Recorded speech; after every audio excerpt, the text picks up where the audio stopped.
Hello everybody.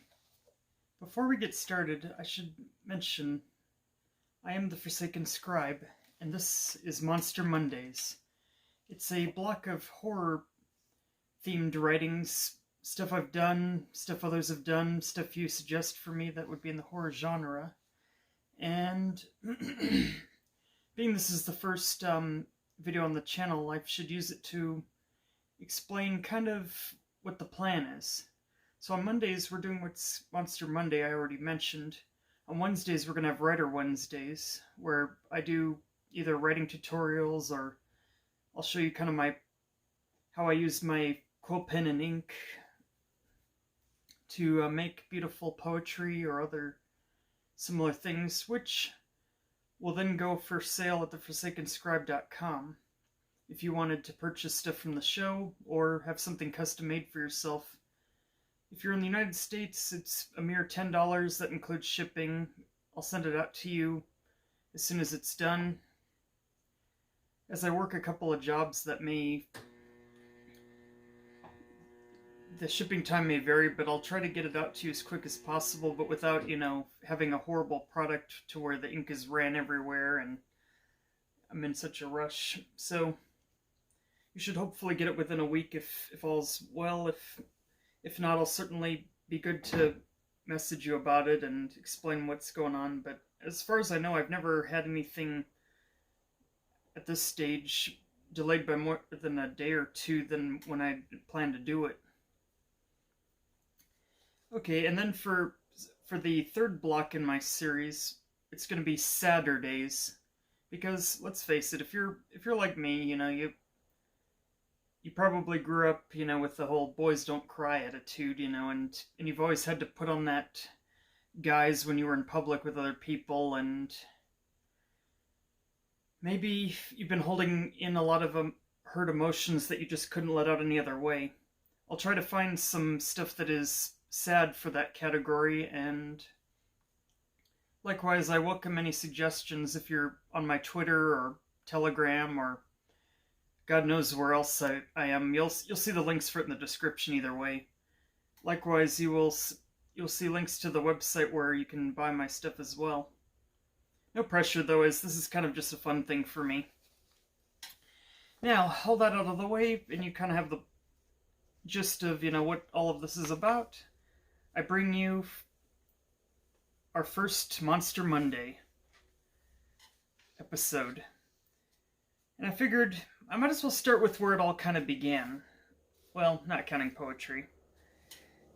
We're going to be doing Adam the Forsaken Creepypasta and Adam the Forsaken Returns tonight. And now I know you probably are like, wait, where have I ever heard that one before? Well, there's kind of a reason it's not on the Creepypasta Wikia. When I went to go and edit it so that it'd be better quality using my Grammarly tool, it found over 100, flaws in it. And, this was written all the way back in, almost 2009, 2010, give or take.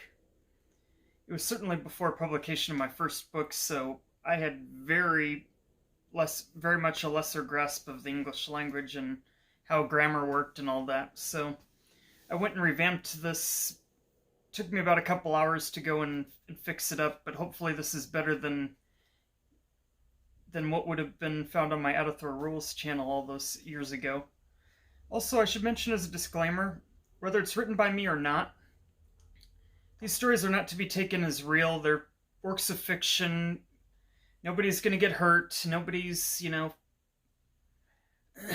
nobody is out to kill anyone, maim anyone, or whatever.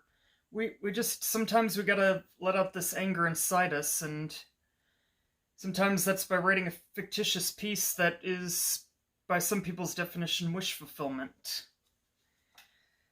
Okay, that out of the way, I will first start by reading the author notes for this, which I've conveniently edited for the show as well. Okay, I made this creepypasta for the wiki site, but they removed it several years ago, so I'm posting it here where only I may take it down unless Blogger has reasonable cause to do so. Yeah, I'll eventually post the written form of this there too with this corresponding video, because, hey, we all improve over time.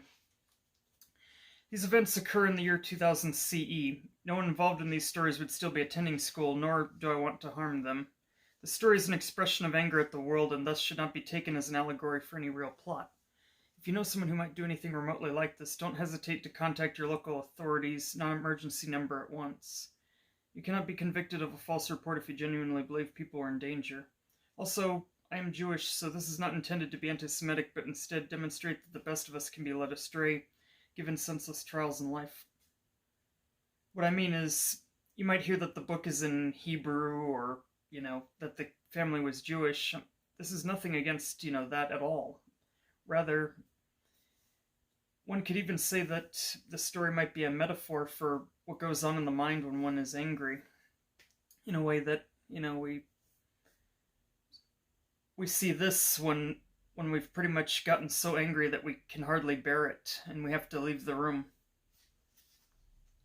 So if you take it that way, you'll realize that my intent is not to hate on myself or my kind or anyone, but rather to express it. Without further ado, read or watch this creepypasta that inspired my novel. Adam the Forsaken Creepypasta. It was a bright and sunny afternoon when a catboy came home from school and was shoved off the school bus. He was the kind of catboy that if you looked at him, you'd feel sorry for him. At times one could find him fun to hang with, at other times he'd seem to be in his little world. He landed with a thud onto his lawn. "Someday I shall make them all pay," he said. He picked himself up, dusted himself off, and entered his home. Covina seems like a friendly enough city. California is pretty accepting of other races, but two key issues were working against him. One of them is he was Jewish, and the majority of people living in Covina are Christian in some form, and the rest don't talk much about religion. Adams was the only known Jewish family on the block. The area seemed tolerant of religious differences and had Christmas parades every year. Like nothing was wrong, and that they weren't there. Adam has two older sisters, Kara and Tara, a dad whose name is David, and a mom with Joanna as her name. The second of two key issues is he, Kara, and his mom suffer from a few mental disorders. His mom is clinically depressed, he has Asperger's and ADHD, and his sister, Kara, has epilepsy and mild retardation. Well, I guess we call it intellectual disability now. Apologies if anyone got offended by that. That's just... I'm being historically accurate with how this is presented, since it takes place in the 1990s or 2000. Before that was a definition of the DSM-5. Okay, I'll stop commentating now. Okay. Only his father, David, and sister Tara seemed normal or were not diagnosed with some mental disorder.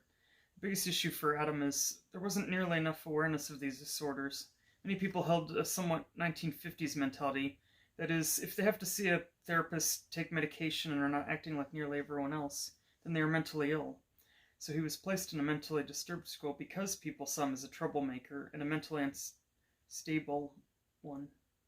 What they failed to see was in doing this, they were protecting bullies and encouraging the real troublemakers to pick on anyone different. Then they'd be sent away from the regular schools, air quotes, the rest of them got to attend.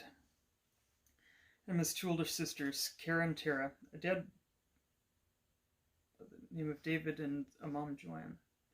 The sisters frequently made a point of asserting their hierarchy whenever they were having a bad day. Adam was 4 or 5 when they began. By this point, he was used to the idea that all older siblings are supposed to beat up their younger brother, and he could not retaliate or defend himself. He was also not allowed to get angry, because hurting the person who pissed him off or running from them was all he knew how to do in these situations. Nothing else adequately vented his endless anger. A real story began when he was 10, and his friends were no longer allowed to see him because he went to the mental school. The day he came to this realization, he made up his mind and gathered a bag of non-perishables, a week's worth, give or take. He also packed his stuffed teddy bear that glows in the dark. He then headed to the Covina Public Library. Once there, he looked in the book sale section, hoping they had a book on surviving in the wilderness and on the streets. But then something caught his eye. It was a black book with words written in Hebrew on the cover. He asked the person working in the book sale area how much she wanted for it. The salesperson said, "Just take it, no one else wants it."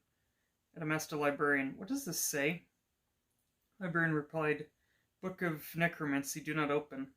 I wouldn't worry about it. The person who gave it to us was pretty superstitious, so it's probably nothing. Book of Necromancy, eh? Adam thought.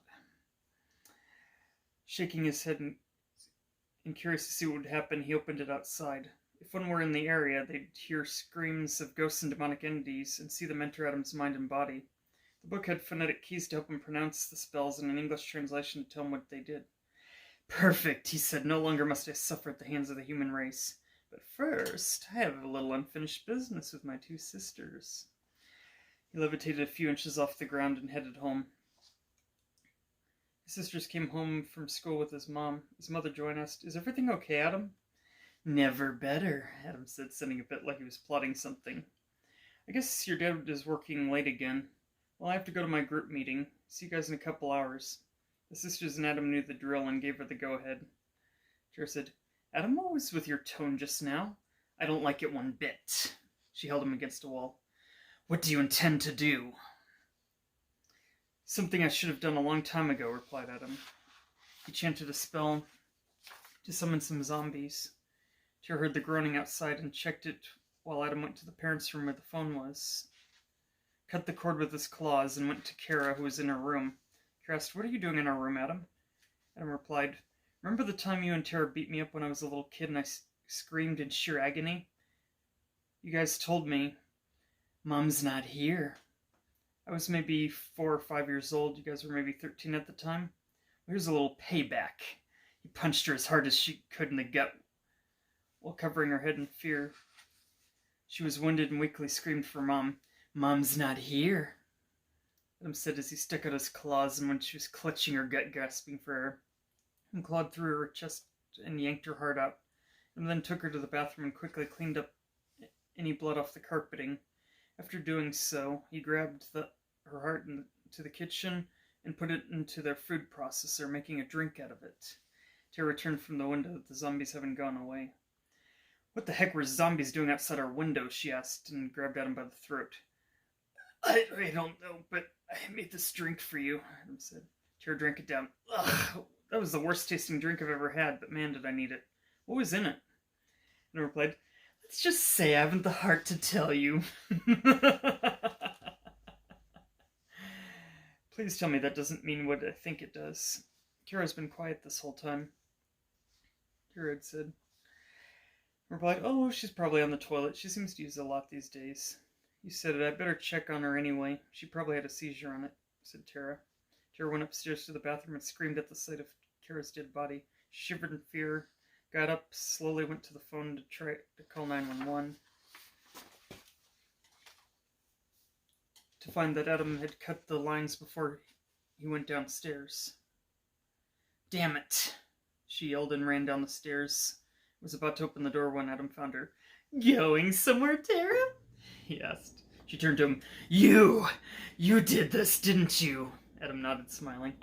"But you aren't going anywhere, Tara. You know too much, and I hated you most of all." Tara replied, "And that drink?" "Kara's heart." Adam heard police sirens as he was about to act. A neighbor had called them, hearing the screams of agony and terror. Adam said, "Oh, boo, and I was hoping to torture you as you once did me. Oh, well." He called in some zombies that came in through the backyard door that Adam had opened and dragged Kara's remains away. And Tara, too. Adam commanded the undead to bury the bodies where no one would find them. They did as commanded, and Adam chanted a spell in Hebrew. It opened a death gate to a local graveyard where he plotted his next move. The police broke in the front door and followed the blood trail to the backyard. But then the course ended, and any traces of the body were gone. The police were baffled, and forensics teams searched for weeks but found nothing. According to the police, no one knows where Adam or his sisters that went missing. You're probably wondering how we'd know this if no one else knows. Let's just say the story might be an autobiography of sorts. Since I wrote this, 3 more schools disappeared without a trace, as did all the students that ever attended them when Adam did. We all wonder what became of them.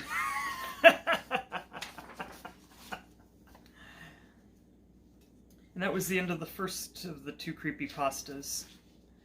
Yeah, I know, I kind of repeated a line there even on the edits. That'll be edited out in the text form, but...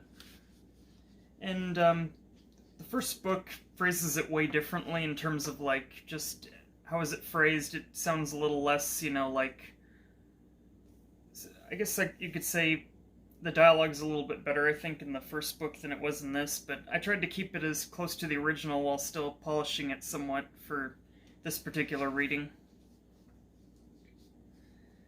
Anyway, without further ado, here's the part 2, the returns one.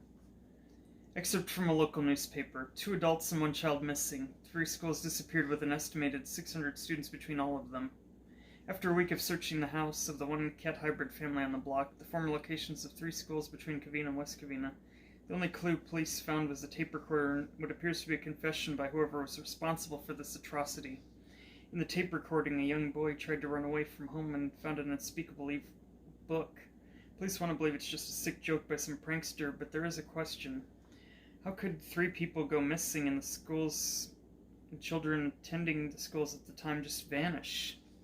Regardless, police urge all citizens to be on the lookout and to report any suspicious activity to them at once.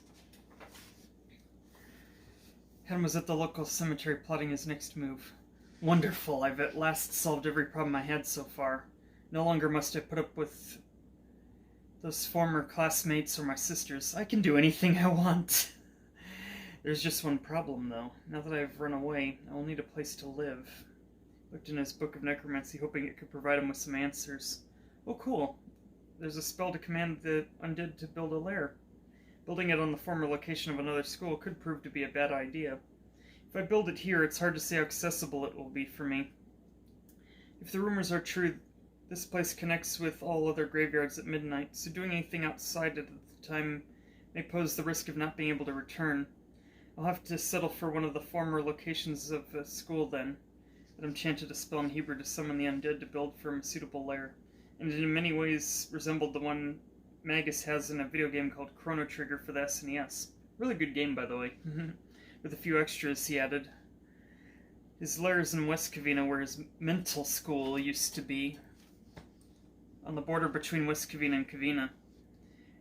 Adam was pleased with his undead's work and decided to celebrate by going out on the town.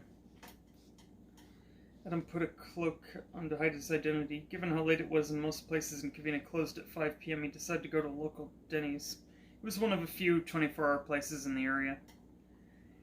He was seated at a table by himself that could seat as many as 4 people. He ordered mozzarella sticks and marinara sauce to dip it in. He thought to himself, what's a person to do when they've already accomplished what they set out to do? Some kids were boisterous and obnoxious a few tables down. They were running through the restaurant and making a total nuisance of themselves. Adam was extraordinarily annoyed, but kept his cool, paid the bill, ate his food, and got out of there as quickly as possible. Kids today have no manners or sincerity for those around them whatsoever. No wonder people don't take me seriously. As he walked out of the restaurant, some police pulled up, answering the call from the restaurant. One of them spoke. Hey kid, can you come here a second? He asked. Fine, but if this is about not tipping the waitress, tell her don't tip people who let kids be out of control and whose parents just let it happen. Adam replied. The police sighed, shaking his head, and pulled back Adam's hood to reveal his face. Aha! We found you at last, he said triumphantly. The name is Steve, and more importantly, you have the right to remain silent. Anything you say can and will be used against you in a court of law. You have the right to speak to an attorney and to have an attorney present during any questioning. If you cannot afford a lawyer, one will be provided for you at government expense. Adam didn't say anything in response and went along with them to the Covina police and fire station for questioning. Once there, he was in a room with a plate of donuts and bagels. He helped himself to one before the interrogation began. Steve came in to question him. Why are you wearing that suspicious cloak, son? Asked Steve. Because I like it, replied Adam. It seems like you were trying to hide your identity from me, said Steve. We still haven't found your sisters or approximately 600 other kids ranging from 5 to 18 years of age, continued Steve. You're the only one we've found from any of them. Care to explain it? Steve asked. I don't celebrate Christmas, that's why. I got information on when their party was so I could call in sick. That day, Adam said, one time in first grade they gave me a choice, sing in their Christmas concert or go to the principal's office for refusing to follow orders of a teacher, and continued. So I sang it despite the fact I didn't want to. Since I was now at a school for the mentally disturbed which disappeared, and they treasured any days off they could get from me. I decided to play hooky. I don't even want to imagine what they must be undergoing that I thankfully got out of by doing that," he finished. "That still doesn't explain why you were missing long before the schools went missing. You wouldn't be lying to us, would you?" asked Steve. "I would never," Adam replied defensively. "Kara was cruel to me growing up, and Kara was just a follower in it all. It happened to me so soon in life, and I tried to tell my mom, but well, as you likely know, she wasn't exactly a mom to me my whole life. She'd have occasional episodes or whatever, and was ill-equipped to handle things. So over time, I got accustomed to it and didn't think anything of it. After what felt like years and no longer having friends because I went to that mental school, I said, screw this. To make matters worse, getting to and from school would mean the others pounded me on the head and in the gut, and no one seemed to care. If you have any doubts about that piece of my story's validity, you could ask the librarian at the Cavina Library. She was there the day I was looking for books on surviving in the wilderness and on the streets so I could run away and have a better life on my own terms." I'm finished. Is that why an ominous-looking house now stands where this mental school was? And what about the recording we found at a local graveyard?" Steve asked. The officer played the recording Adam left behind. The recording revealed everything that led to the school's disappearing as heard in that previous creepypasta I just read. "Ordinarily, we'd think this was just a sick joke, but if it's true, it would fill in the holes as to what became of everyone who disappeared," said Steve. "So you'd believe in something as preposterous as necromancy? And just how would you ever prove that in court?" Adam answered defensively. "Well, with no other explanation as to what happened to the people in question, it leaves only supernatural causes and death of them. One person couldn't just overnight kidnap all those people without us being alerted to it. Likewise, if it were a school shooting, someone in one of the classrooms would have called 911, and we'd have been there to save what was left." He finished. "Fine, I admit it. Everything in that recording was true. I was doing what the school system and your police force failed to do. You guys could have at any point asked the right questions, and I would have told you without thinking twice that my sisters were abusive and controlling. Not a therapist nor a single police officer asked about it. And I had no way of knowing that what they were doing to me was a crime, so I took the law into my own hands, and I'm not even a little ashamed of what I've done. What I did was righteous, but your society wanted to see me as a villain from the very beginning. Well, you guys got your wish."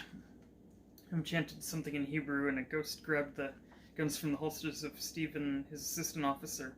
Police tackled him to the ground, and the spirits held the pistols and opened fire on the police, shooting them in the head till they dropped dead.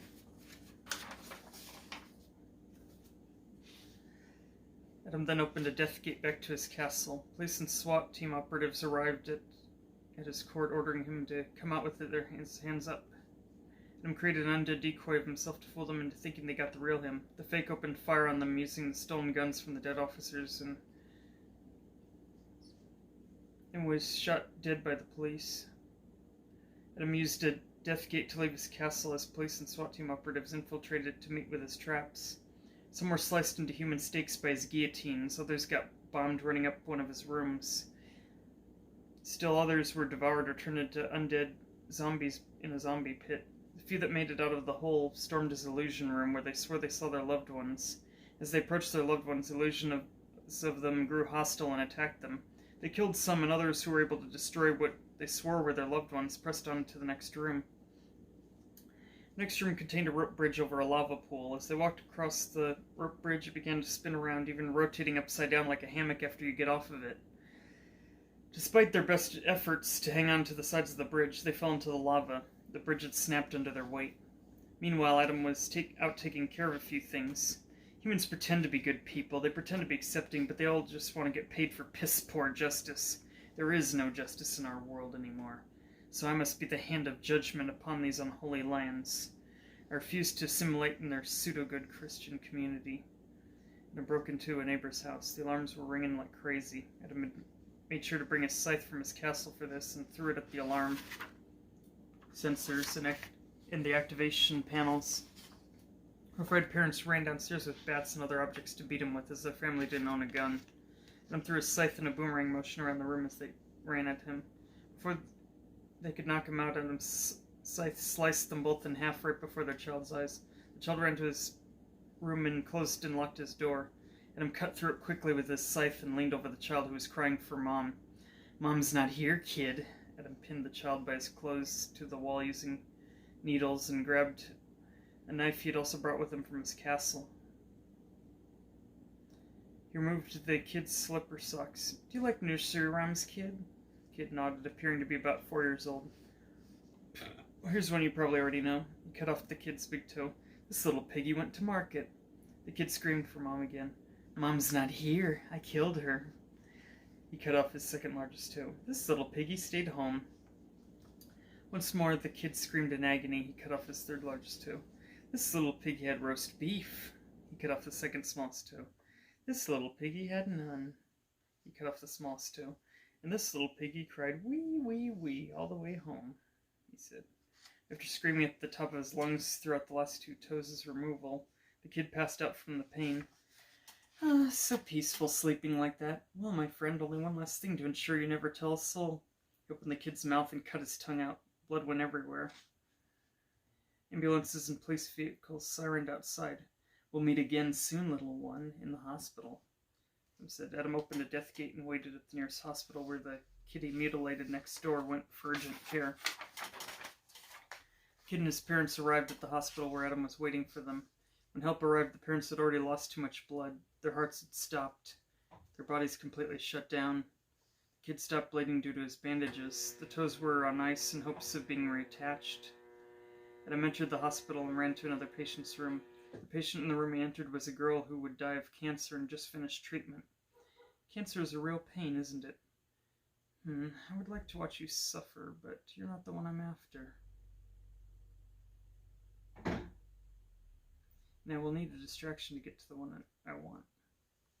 He pulled her IV out of her system, causing the medical staff to rush to her aid.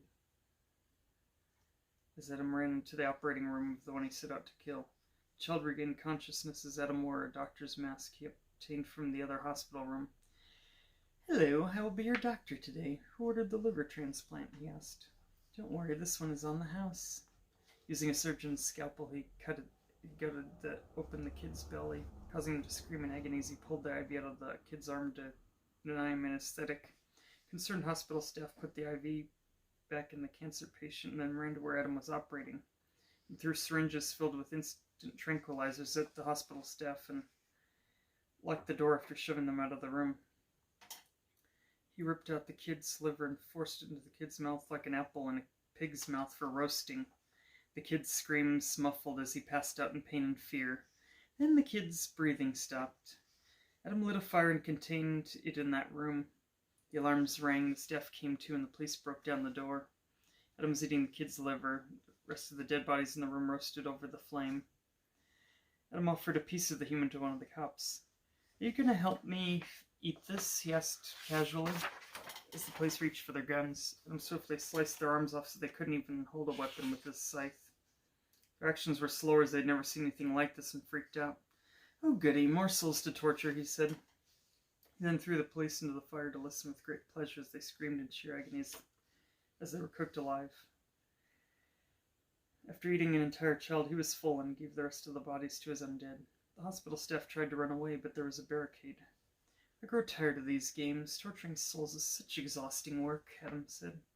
Adam set the entire hospital on fire and took a death gate out as the building burned and collapsed on everyone else inside. His death gate disappeared behind him. Adam returned to his castle to rest. His traps would surely protect him while he slept, he thought.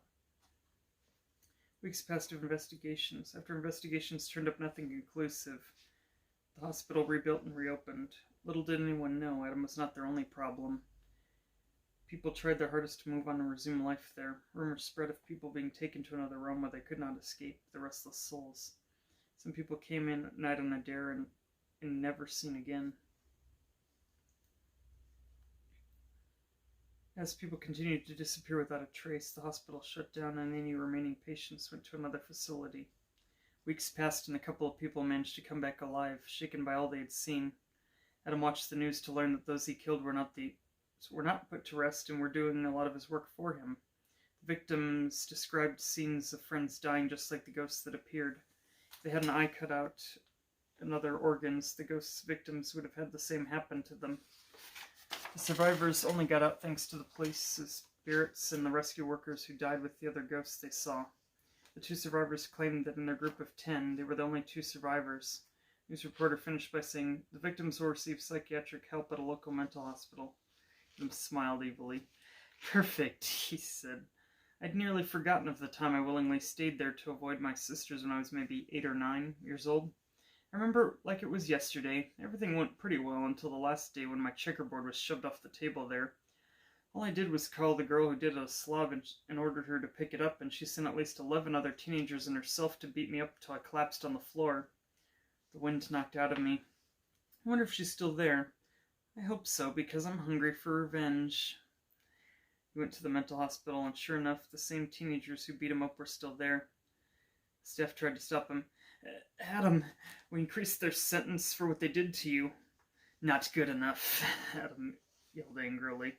He summoned an army of undead.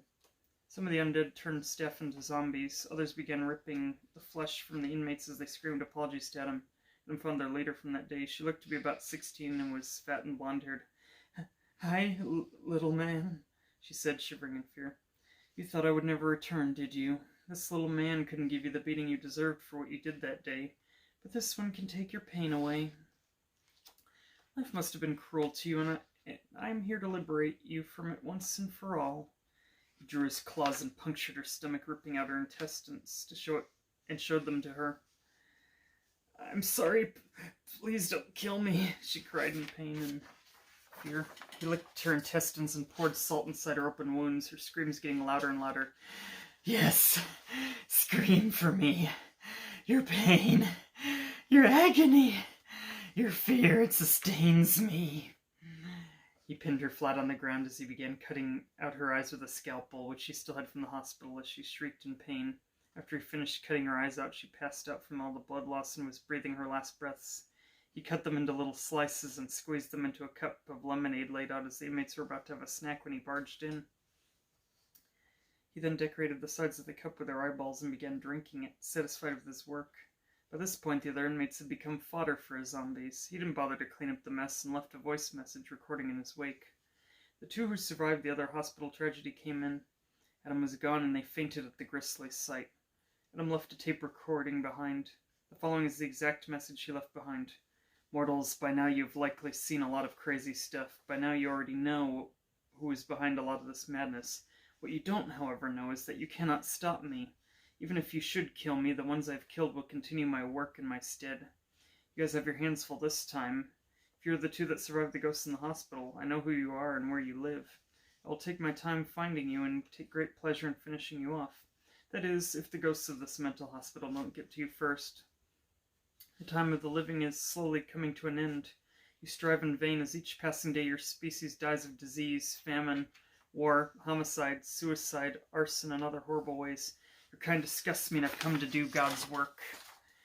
The time for another cleansing of evil hath come, and I will be the angel of death.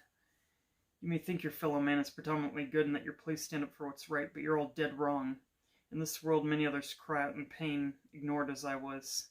I will put everyone who comes before me out of their misery, slowly and painfully, and I shall feast upon their entrails with the zombies I command. Bow before me and my legion, and perhaps I may let you live long enough to watch my empire rise. Don't even bother coming into my castle. My traps will make quick work of you, and deny me the pleasure I crave in getting you personally. Yours truly, Adam the Forsaken." And that was Adam the Forsaken and Adam the Forsaken Returns.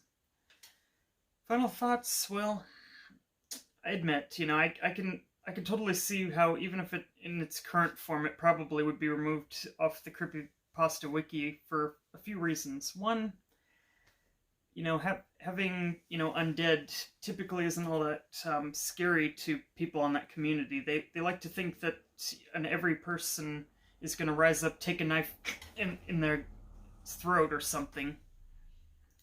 Likewise, another thing it has going with it is, besides, maybe awkward sentence structure, grammar, or things of that nature, it's a little too real. I mean, the places are real. There's not really any named characters other than his siblings, and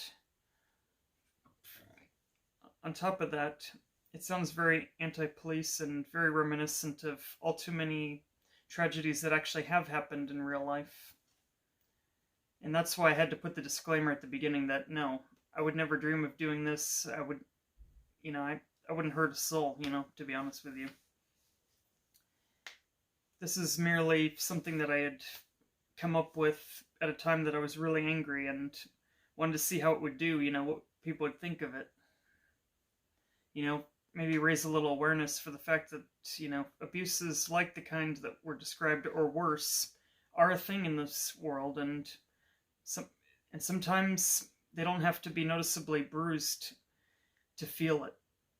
And those are the ones that are hardest to find sometimes, which makes it all the more traumatic, because then those people grow up thinking, well, shoot, everybody can hit me, but if I hit someone and I get in trouble, what the hell's wrong with this place, And so, consequently, they then either start a life of crime because they're always seen as the bad person even when they're trying to be good, or maybe they're driven to the end and they never come back. And still other times they might write pieces like this in hopes that other people can realize they weren't the bad guy in all of it. It's hard to say. But I would nay find a horror writer, drama writer, or anyone that hasn't experienced some event in life that led them to become a writer. That being said, I thank you for attending my TED Talk. And I hope that the content that I have featured here tonight hasn't been particularly offensive, as I know in recent years, everyone's scared of the redacted, I can't say it here, or this video can't ever be monetized. And likewise, there's been a lot of, as of making this video, there's been a lot of, how should I say, anti-establishment stuff going on, presumably. A lot of protests turned, violent in some cases, regardless of what triggered it. And so, bringing this up at a time like this, I know a lot of people are still feeling it from last year and the year before that and the year before that and the year before that, and I could go on and on. But anyway, the point is, it's an act of fiction, and while there may be some truth into the fiction, it's not to be taken as anything more than, well, what it is.